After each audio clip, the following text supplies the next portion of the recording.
તો કેરળમાં દસ્તક દીધા બાદ મોન્સૂન ગુજરાત તરફ વળ્યું છે, જેની અસર રાજ્યના અનેક શહેરોમાં જોવા મળી છે। રાજ્યના અનેક વિસ્તારોમાં વાતાવરણમાં પલટો આવ્યા બાદ વરસાદ વરસ્યો હતો। વાત કરીએ રાજકોટની, તો રાજકોટમાં 2 કલાકમાં 3 ઇંચ જેટલો વરસાદ ખાબક્યો। વીજળીના કડાકા ભડાકા સાથે ભારે પવન ફૂંકાયા બાદ શહેરના કેટલાક વિસ્તારોમાં વરસાદ વરસ્યો, જેના કારણે અનેક નીચાણવાળા વિસ્તારોમાં પાણી ભરાઈ ગયા હતા। છેલ્લા કેટલાય દિવસથી વધી રહેલા તાપમાન બાદ રાજકોટમાં સમી સાંજે મેઘરાજાએ દસ્તક દીધી।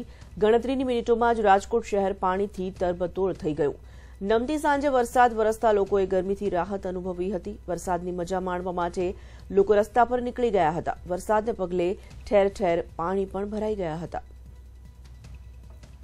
ગુજરાતના વાતાવરણમાં પલટો જોવા મળ્યો છે। નવસારી, ડાંગ, ભરૂચ અને અંબાજીમાં ગતરોજ બપોર બાદ વરસાદ વરસ્યો। ક્યાંક મુશળધાર તો ક્યાંક છૂટો છવાયો વરસાદ જોવા મળ્યો હતો। કેરળમાં ચોમાસાને દસ્તક દઈ દીધી છે, જે બાદ ગુજરાતના વાતાવરણમાં પણ મોટો ફેરફાર જોવા મળી રહ્યો છે।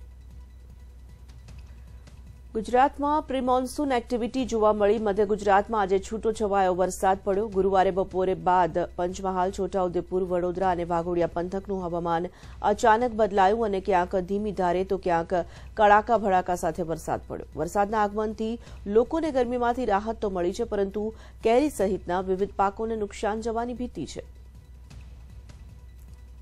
છોટાઉદેપુરમાં પણ અચાનક વાતાવરણમાં પલટો આવ્યો હતો। સમગ્ર ઉનાળા દરમિયાન સતત 42 ડિગ્રી તાપમાનમાં શેકાયા બાદ જોરદાર પવન અને ગાજવીજ સાથે જિલ્લાભરમાં વરસાદે એન્ટ્રી કરી હતી, જેને લઈને વાતાવરણમાં ઠંડક પ્રસરી ગઈ હતી અને લોકોને ગરમીથી રાહત મળી।